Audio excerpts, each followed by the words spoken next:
Ayun, magandang umaga ulit mga boss. Meron ulit tayong kliyente ngayong araw. Kay Sir Greg, kinuha ko sa kanilang bahay kanina. Problema niya, matagal na daw itong na-stop. Tapos syempre, yun yung ginamit niya, wala nang lamig yung aircon.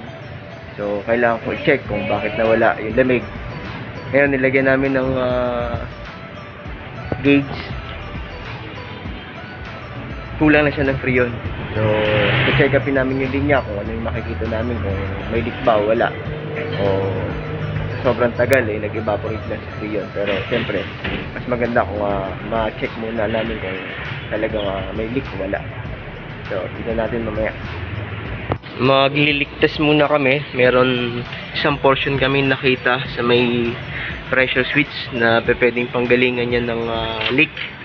Medyo malangis yung parts na yon. So pagka naglalangis yung isang joint o yung isang parts ng aircon, may posibilidad na nandun yung leak. Hindi totoo yan. Pinakamaganda, ma-leak testin muna para ma-sure namin kung nandun talaga yung leak.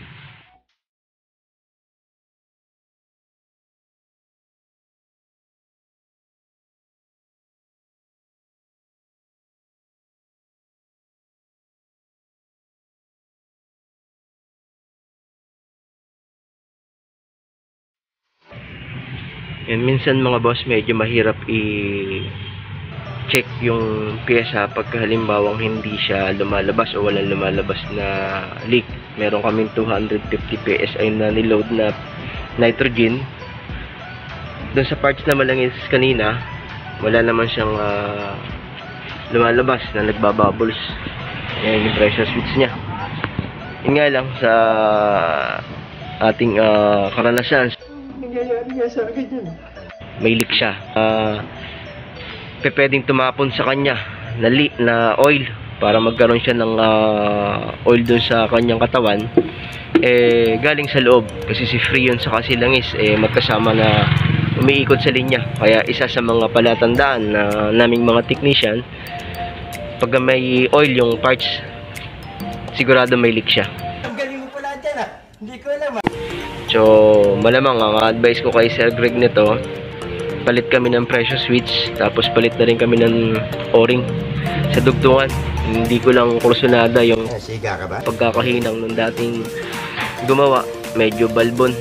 Pero kung wala naman singaw, okay lang naman siya. Pero minsan mahirap i-check kung nandito ba sa maliliit na itong maga na hinang nila o talaga nandito sa o-ring, sa thread na to. Yung langis kasi niya pababa din baba ganun. Pero may pressure switch dito, pwedeng may leak tong pressure switch, bumaba rin doon. Kaya pwedeng i-advise ko na lang palitan to, palit o-ring para medyo masigurado siguro yung kasi baka mamaya talagang andito, sayang naman yung freon. Saka syempre abala, nakakahiya kung babalik yung may-ari o yung customer.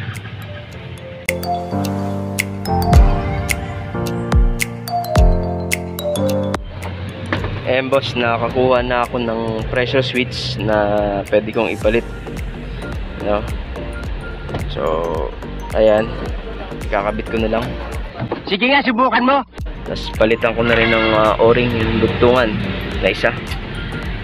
At pagkatapos lilik test ko ulit, tingnan ko ulit kung meron siyang pwedeng panggalingan pa ng leak. Yung compressor na to medyo malangis din sa ilalim, pero hindi ko alam kung galing sa makina. Medyo mahirap lang tong ganitong compressor dahil ang sakit nito, high pressure. Marami kong naikabit dating ganyan, talagang medyo kalaban sa akin to. Ewan ko lang sa mga ibang technician kung okay naman sa kanila yung nagiging response nito, pero sa akin kasi medyo nahihirapan ako dyan. Mga boss, nakita ko joint niya, yung dugtungan niya, meron na siyang corrosion. So isa marahil to na may pinanggagalingan to ng leak. So palitan na rin natin to ng o-ring, tapos linisin natin itong mabuti para hindi umipit yung corrosion niya sa o-ring o sa goma, para wala siyang gap na sa loob. Kaya pihado, nandito may leak siya. Bukod kay pressure switch. Kaya kailangan natin malinis yan.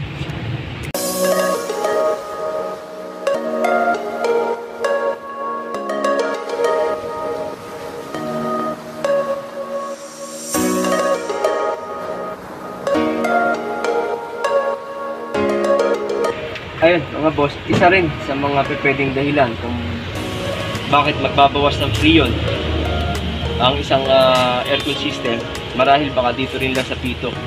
So itong sa kanya, pinalitan ko na rin dahil masyadong malambot na. Palitan ko ng original, ito medyo mas matigas. Baka hindi na kayang hawakan ni O-ring yung pressure ni freon, kaya may tendency na magkaroon din siya ng leak dahan-dahan. So, kaya palitan ko na rin itong axis valve niya o itong charging valve dito niya.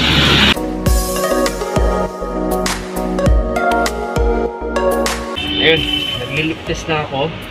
So naglagay ako ng 200 PSI nitrogen. Wala naman, medyo mahirap lang sa ganito. Halimbawang walang nagpapakita sa leak test, pero merong crack yung pinakang half union o may basag siya na maliit, hindi mo yung makikita sa leak test. Pero pag load na ng freon at meron ng vibration yung makina, meron ng temperaturang mataas yung linya, doon lang siya nagkakaroon ng leak. So medyo mahirap matitake yung ganun. Pero ginawa ko naman ngayon yung mga basic na pwedeng panggalingan. Nung nakita ko na nag-oil dito sa joint at saka sa pressure switch na to. So sana nakorek ko o nasolusyonan ko yung problema, kasi sayang yung trabaho kung babalik lang din. Ginusto mo yan eh. Ayun, obserbahan lang din namin kung bababa yung pressure na kinarga namin. So kahit nawala rito at bumaba naman dito sa aking gauge, siguro meron pa akong pyesa sa evaporator, ay sa loob yung evaporator. Obserbahan namin. Ayun mga boss, na leak test ko na obserbahan din namin, medyo matagal, siguro mga kalating oras nga eh.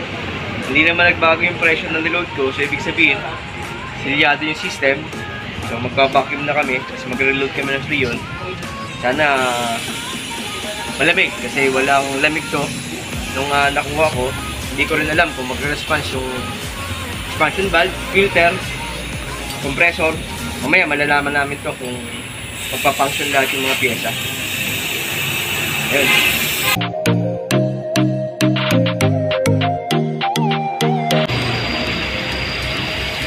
Okay, may lamig naman. Medyo pilat kami sa araw. So, ito yung pinakamagandang testing ng aircon. Bola lang yan.